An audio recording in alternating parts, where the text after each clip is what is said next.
Hi guys, welcome to my videos. Today I was speaking to one of my old friends.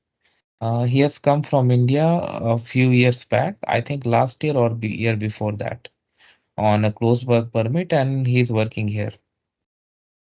Now few things I came to know, and that I really think is worth discussing here.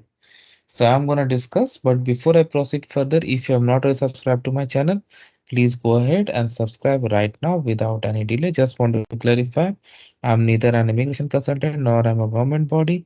So if you take anything out of this video, do it at your own risk. All right, guys, so let's proceed.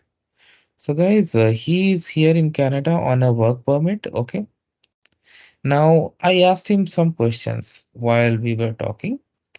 He had said that he wanted to apply for PR and he was very excited when he entered the express entry pool.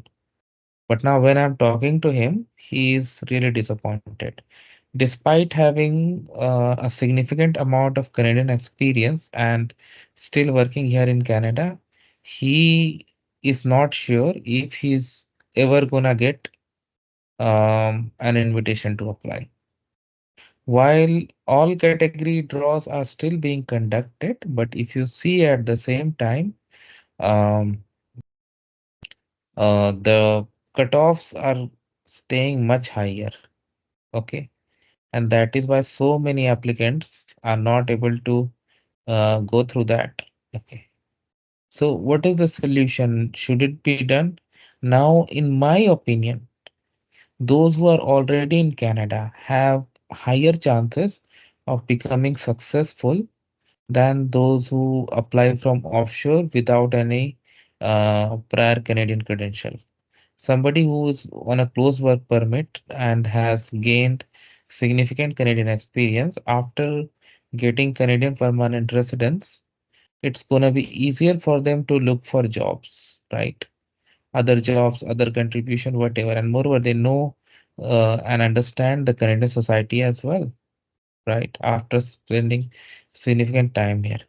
So my point here is that I am definitely supporting the category based draws because they target specific occupations based on Canada's ever changing labor needs. But at the same time, for those who have Canadian experience, like Canadian experience class, they should create a category for that as well. So that those who are already in Canada and living for years and because of high cutoffs are not making to the invitations should be getting chances as well. So this is just my opinion and let me know guys what you think about it. I'll wait for your comments. Thank you.